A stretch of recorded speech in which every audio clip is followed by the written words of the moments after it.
فریضہ ہے، جب یہ فریضہ زندہ رہے گا آرام سے سنیں گے لوگ، جب فریضہ یہ متروک ہوگا یا اس سے غفلت آئے گی بے چینی میں کڑائے گئے۔ اتنا عظیم اور اتنا اہم ترین فریضہ ہے۔ پھر فرمایا قیلا ثم ماذا، تو آپ نے تیسرے نمبر پر فرمایا ہے الحج المبرور، حج المبرور، حج مبرور۔ حج مبرور، جب میں روانہ ہوا حج کے لیے میرا نام نہیں آیا تھا، مولانا کب تک آتے 2-4 گھنٹے ہوا مولانا فرنٹ میں آتے، تو میرا نام نہیں آیا تھا، نہ پیسے تھے۔ حج کا تعلق پیسوں سے نہیں، میرے ساتھ حج کا تعلق پیسوں سے نہیں ہے۔ اللہ جس کو نوازتا ہے، میرے پاس کچھ بھی نہیں تھا لیکن ایک تڑپ تھی، ہر ایمان والے تڑپ ہے، میں کہتا ہوں میرے نہیں، ہر ایمان والے میں ہے، کسی میں کم یا زیادہ، لیکن ہر ایمان والے کی آخری تمنا یہی رہتی ہے کہ صاحب تمنا یہ ہوتی ہے کہ صاحب بہترین شادی ہو، بہترین بیوی ملے اور سب بچے ہوں گے، ان کو پڑھاؤں گا، پھر یہ ہوگا، پھر مکان شاندار ہونا چاہیے، یہ تمنا ہوتی ہے۔ پھر بیٹوں کی بیٹیوں کی شادیاں کر لی، پھر ایمان والے کی آخری تمنا، ہمارے ہندوستانی، پاکستانی، بنگلہ دیشی ایمان والوں کو کہہ رہا ہوں، ان اجمیوں کی ایمان والوں کی آخری تمنا رہتی ہے حج کی۔ اس کے بالمقابل انڈونیشیا، ملیشیا، ان کے یہاں شادی نہیں ہوتی جب تک کہ حج نہیں کر لیں آپ، تو ان کے یہاں پہلی تمنا ہوتی ہے شادی بعد میں، مکان بعد میں، اولاد بعد میں۔ ہمارے ان میں بہت بڑا فرق ہے۔ امیر ترین آدمی سے پوچھو کہ صاحب حج کر لیجیے، آپ تو حج کا حساب فرض ہے آپ کو، کہ ابھی تو لڑکیوں کی شادی کرنی ہے، ناچ بھی کروانا ہے، کہتا تو نہیں ہے لیکن کام وہی ہوتا ہے، سارے ناجائز کام کر کے ڈھول دھماکہ سب کر کے پھر بعد میں معافی مانگ لینا اللہ تعالیٰ سے۔ اگر نیت یہ ہو اللہ کی توفیق بھی اللہ سے کو چاہے تو کوئی پیسہ نہیں، میرا ٹکٹ میں نے فارم بھر دیا، ایک صاحب نے کہا کہ آپ کیجیے انشاءاللہ کرتے ہیں، پھر بعد میں کوئی ترتیب بن جائے گی، لگتا ہے نام ہی نہیں ہے، فارم بھرا نام نہیں ہے، تو میں استادوں کے پاس گیا ملاقات کرنے کے لیے۔ عربی دوم کے سال میں پھر بات عرض کروں، عربی دوم کے سال میں جب میں نے نور رضا میں نے پڑھی تو کتاب الحج میں نے حاشیے کے ساتھ پڑھی دوم کے سال میں، اور بہت شوق ہوا۔ اس زمانے طالب علم تھا، بھاگلپور تھا، گندھاری مدرسے میں، تو اس کے پاس وہ جیسے دیکھتے ہیں نا دوربین سی وہ فوٹوز میں آتے ہیں، اس کے پاس تھی، میں وہ دیکھتا جمعے کے دن باوضو ہو کر کے بڑے اہتمام کے ساتھ اس کو حرم شریف کی تصویریں، یہ میرا اہتمام تھا۔ پھر میں نے اس کو خرید لی 80 روپے کے اندر، آج بھی میرے پاس موجود ہے، اس کو اہتمام سے رکھتا ہوں کہ یہ۔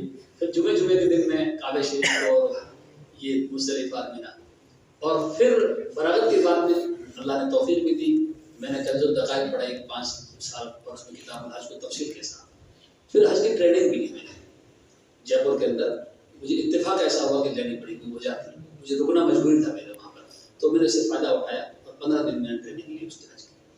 لیکن 5 سال پڑھائی، ٹریننگ بھی لی، سب کچھ کیا، لیکن وہاں دم واجب ہوا میرے اوپر۔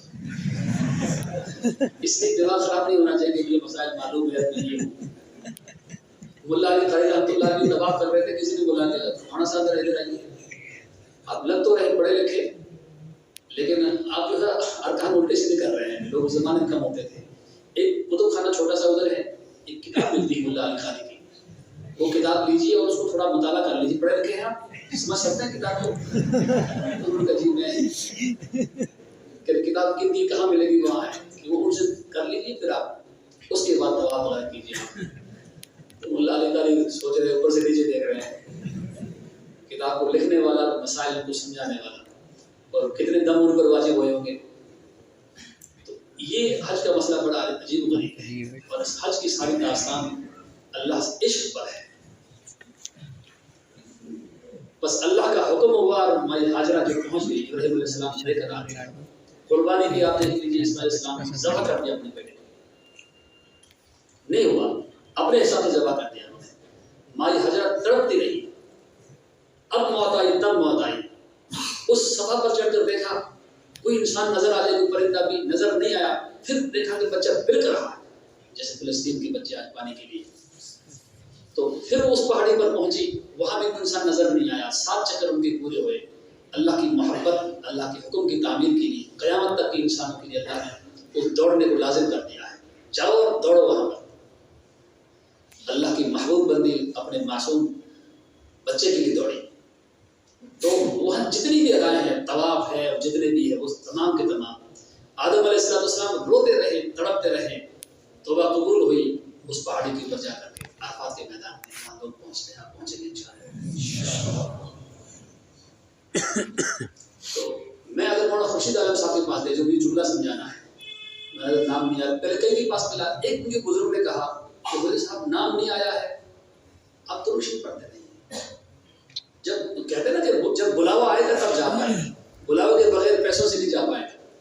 خیر میں دروشی بھی کثرت کرتا رہا، اللہ سے مانگتا رہا، دل اندر سے مطمئن تھا. میں دلی جا کر ملا، ایک صاحب کو میں نے بٹھایا گیا، میں دلی فلاں افسر سے ملتا ہوں، شاہ صاحب کا خط لے کر گیا. اور وہ بیچارہ کئی گھنٹے تک عبادت میں لگا رہا، میرے لیے دعا کرتا رہا. طالب علم زبیر نام تھا اس کا، کشمیر کا. اور پھر میں اس کی وہاں پر درخواست دی. انہوں نے مجھے ایک جملہ کہا کہ مولوی صاحب تمام جہاز چلے گئے ہیں، ایک جہاز خیراتی ہے، تھوڑے حیدرآباد کے، تھوڑے ادھر کے، تھوڑے ادھر کے، تمام کو مل ملا کر کے ایک آخری جہاز جانا باقی ہے، وہ ابھی طے تاریخ نہیں ہوئی. اچانک فون آئے گا ایک دن پہلے، اگلے دن آپ کو فوراً بیٹھنا ہے، تیاری کرنی ہے. بس میں ششور میں ہدایت پڑھا رہا تھا، چوتھا گھنٹہ، 4 گھنٹے اس زمانے ہوتے تھے. ایک دم طالب علم آیا، کل میں لگا رکھا تھا، میں نے میرا فون آپ دیکھتے رہے. ایک دم آیا کہ مولوی صاحب آپ کا نام آ گیا ہے. اور پھر کیا خوشیاں تھی مولوی صاحب.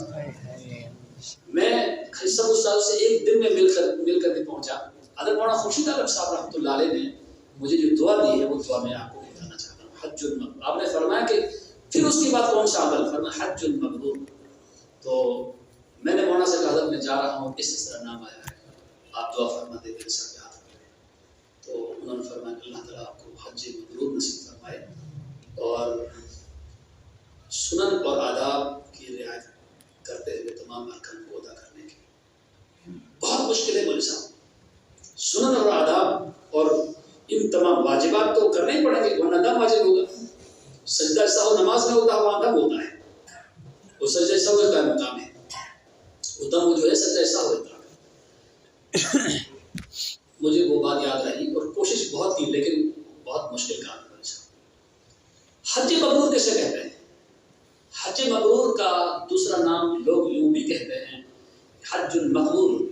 حج مقبول کسی ایک کا، چند کا حج مقبول ہوتا ہے، اس کے توفیل میں سب کا حج قبول ہوتا ہے. اللہ کہتا ہے چلو سب کو قبول کر لیں، حج مقبول نصیب فرمائے.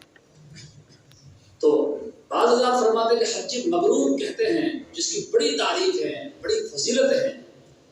حج مبرور کہتے ہیں جس آدمی نے حج کیا ہو اس میں ریاکاری نہ ہو، اس میں نمود نہ ہو، دکھلاوا نہ ہو، اللہ کے لیے کیا. بعض لوگ کرتے ہیں جیسا آپ دکھلاؤ کے لیے، لوگ کہتے ہیں حاجی صاحب پھول ملائیں پھیلائی جا رہی ہے. بہرحال کچھ بھی ہو لیکن اخلاص کے ساتھ کیا ہو اللہ کے لیے، دکھلاوا اس کی طرف سے ہو جائے وہ الگ بات ہے. یہ حج مبرور ہے. بعض نے فرمایا کہ نہیں، حج مبرور اس کا نام ہے جس کے اندر گناہ نہ ہو. حج کیا وہاں ایک سے ایک خوبصورت عورتیں ہوتی ہیں ہر ملک کی، اور کسی کے ساتھ دلہن بھی ہے. حرم شریف میں تو مکہ المکرمہ خصوصاً تمام لوگ ایک ساتھ طواف کر رہے ہیں. کس طرح کے اللہ رب العالمین نے مخلوق پیدا فرمائی ہے، اور نظریں بھی نہیں پڑنی چاہیے. فلا رفث ولا فسوق ولا جدال. کل پرسوں میں نے ویڈیو آئی ہے، کسی کمرے کے اندر عمرہ کرنے والے لے کر گئے، دیکھ بیٹا یہ دے دھڑا دھڑ، تو نے 60-65 لیے، کھانا صحیح نہیں دے رہا، وہ کی لڑائی کسی ویڈیو بنائی. یہ فرمائے خصوصاً قرآن کریم کی آیت ہے، اس لیے کہ ہم طلبہ سیٹوں پر بیٹھ جاتے ہیں، میری سیٹ پر تو نے پاؤں رکھ دیا، یعنی یہ بڑا بدتمیز ہے یار، میرے جو ہے چادر پہ سے اس پر پاؤں رکھ دیا، یوں کر دیا. طلبہ میں ہوتا نا انجان، اس میں تو بہت زیادہ انسان ہر قسم کے افراد ہیں، ہر معیار کے افراد ہیں، اور سب کو ایک ساتھ رہنا ہے. کسی کا پاؤں دب جاتا ہے، میرے سے کئی بار کسی کا پاؤں دب گیا، کسی ایسا ہو جاتا ہے، میرا بھی دب جاتا ہے، کچھ گر جاتا ہے، دھکا لگ جاتا ہے، لیکن معافی مانگ لینی چاہیے، جھگڑا نہ ہو. تو گناہ نہیں ہونا چاہیے نظر کے اعتبار سے بھی، اور جھگڑے اور بے حیائی اور فسوق ان تمام. اس لیے حضور آپ نے فرمایا کہ جس نے حج کیا ایسا کہ لم یرفث ولم یفسق، فسوق نہیں کیا ہے اور رفث نہیں کیا، جدال نہیں کیا ہے، صحیح حج کیا ہے، تو وہ آدمی کا رجع کیوم ولدت امہ، ایسا لوٹے گا جس دن اس کی ماں نے اس کو پیدا کیا تھا، بالکل صاف ستھرا پاکیزہ تھا، کوئی گناہ کو تصور ہی بھی نہیں تھا. اسی طرح لوٹ آتا ہے حج کرنے والا. ایک حج مبرور کی تشریح یہ کی ہے کہ حج مبرور اس سے کہتے ہیں جس کے بعد میں آدمی گناہ نہ کرے. حضرت حسن بصری رحمۃ اللہ علیہ کی تشریح سب سے الگ ہے. وہ فرماتے ہیں حج مبرور اس کا نام ہے کہ آدمی حج کرنے کے بعد میں جب واپس آ جائے تو دنیا سے بے رغبتی، دنیا داری سے بے رغبتی، اللہ کی طرف رغبت ہو جائے. بعض حاجی جاتے ہیں اور حج کرنے کے بعد میں بہت بے تقابل انسان بن کے آتا ہے، وہ بھی میں آپ کو عرض کروں گا. تو حج مبرور اللہ ہم سب کو نصیب فرمائے. حج کرنے کے بعد بھی انسان کا دل جو ہے نا اب دنیا سے زیادہ محبت نہیں ہے، بس اللہ اللہ کرتا ہے، مسجد اللہ جو بھی اللہ کی باتیں ہوتی ہیں، دنیا سے بے رغبتی ہو جائے، دوری ہو جائے، اس کا نام حج مبرور ہے. رسول اللہ صلی اللہ علیہ وسلم نے ارشاد فرمایا ہے، کل انشاءاللہ کچھ باتیں کریں گے. اچھا